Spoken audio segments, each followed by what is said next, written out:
નમસ્કાર મિત્રો, સ્વાગત છે આપનું આ ચેનલમાં. આજે મારો એક હાસ્ય લેખનું વાચિકમ, જેનું શીર્ષક છે લાડુ અને હાસ્ય. ભૂદેવમાં લાડુ આરોગવાની જન્મજાત વૃત્તિ છે. બ્રાહ્મણોને લાડુ અત્યંત પ્રિય છે.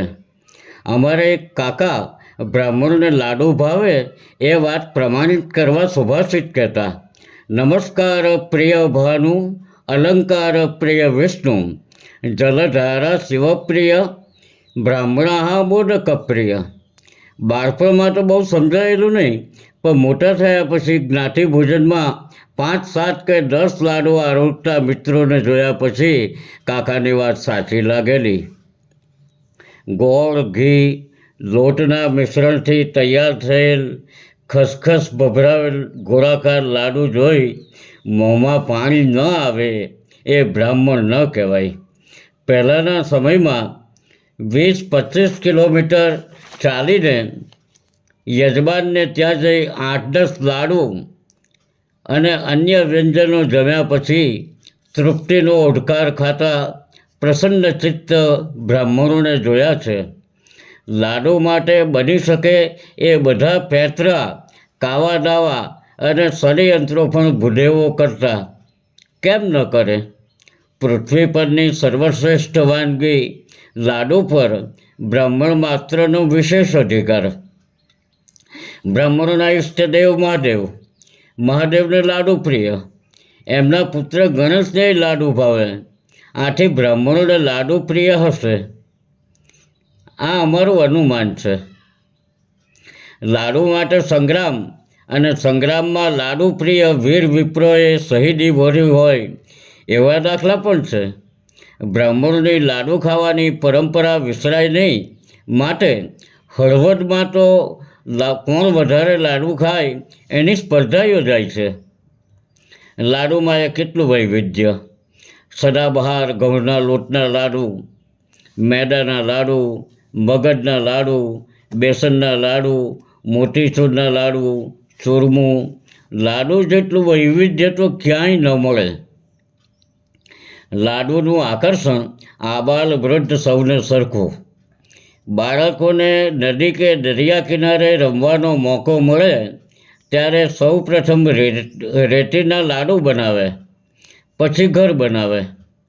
આપણે ત્યાં શુભ પ્રસંગોમાં પ્રસાદી સ્વરૂપે લાડુ અને મૃત્યુ ભોજનમાં એ લાડુ જ હોય છે. હવે પરિવર્તનને કારણે આમ થતું નથી.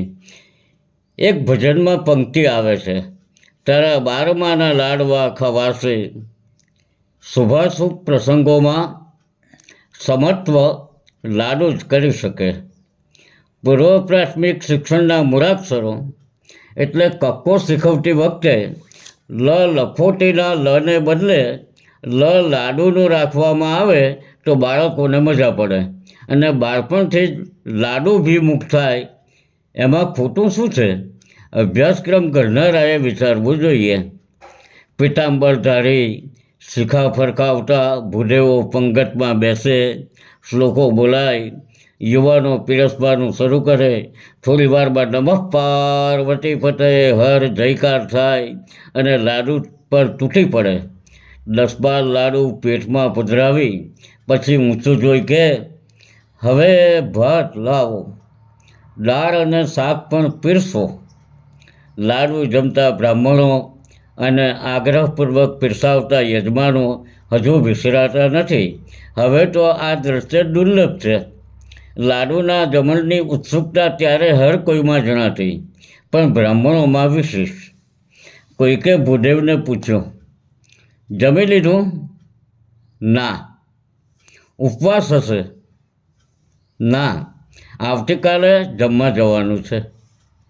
યજમાનને ત્યાં વધારે લાડુ ખાઈ શકાય, આથી આગળના દિવસે નિરાહાર રહેનારા ભૂદેવો પણ હતા. લાડુ પુરાણ હજી લખાયું નથી, પણ લખાય તો લાડુના ઉદ્ભવથી માંડી લાડુને આનુષંગિક ઘણી રોચક વાતો જાણવા મળે. બાકી લાડુ તો લાડુ છે, લાડુની તોલે કોઈ વાનગી ન આવે.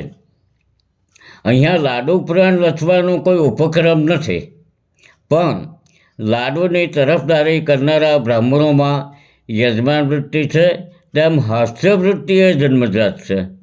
પરમ તત્વને પામવાની મથામણ એ માટે તપશ્ચર્યાથી માંડી ધર્મ અને સંસ્કૃતિના પ્રચાર પ્રસાર સંવર્ધન માટે યુગોથી અવિરત કામ કરનાર બ્રાહ્મણોએ ઘણું વેઠ્યું.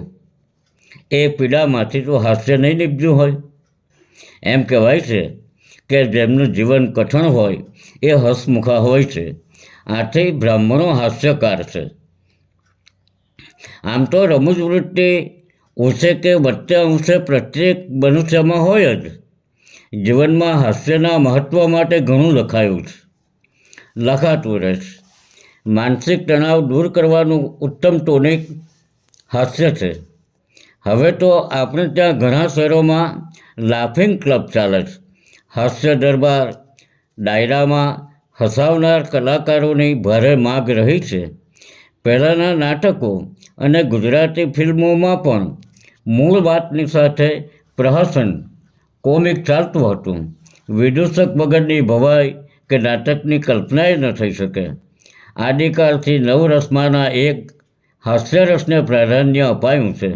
પુરાણોથી માંડી સંસ્કૃત બાળ સાહિત્ય, હિતોપદેશ, પંચતંત્ર, અકબર બિરબલની વાતો, તેનાલીરામ, આ બધું હાસ્યરસિક સાહિત્ય.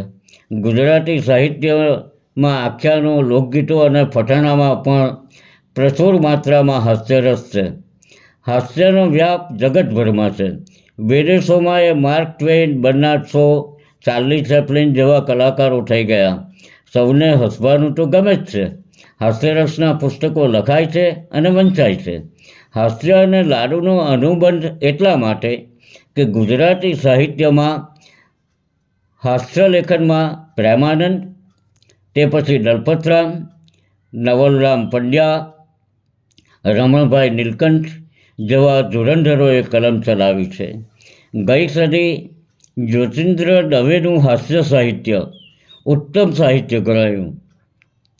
ત્યાર પછી તો હાસ્યની પંગતમાં તારક મહેતા, બકુલ ત્રિપાઠી, વિનોદ ભટ્ટ આજીવન હાસ્યધૂર વરસાવી દિવંગત થયા. એમની સાથે અન્ય પણ ઘણા. તે પછી વિદ્યમાન આ ક્ષેત્રના ધુરંધરો રતિલાલ બોરીસાગર, નિરંજન ત્રિવેદી, અશોક દવે, સાંઈરામ દવે, જગદીશ ત્રિવેદી, નટવર પંડ્યા, નિર્મિશ ઠાકર, આ યાદી ઘણી લાંબી થઈ શકે. આ બધા હાસ્ય પીરસી રહ્યા છે અને પોંખાતા રહ્યા છે. અન્ય ભાષાઓમાં સાહિત્યના સર્જકો, ખાસ કરીને હાસ્ય સાહિત્યના સર્જકો બ્રાહ્મણો છે કે કેમ એની અમને ખબર નથી, પણ ચમત્કાર ગણો કે યોગાનુયોગ ગુજરાતી હાસ્ય સાહિત્યમાં મહદ અંશે બ્રાહ્મણોનું પ્રદાન સવિશેષ રહ્યું છે અને રહેશે. અમને લાગે છે કે લાડુમાં હાસ્ય નિષ્પન્ન કરવાનું એવું કોઈ અગોચર તત્વ પડ્યું છે. હાસ્યાય નમઃ. મિત્રો આવજો, મળતા રહીશું અવારનવાર આ જ માધ્યમથી.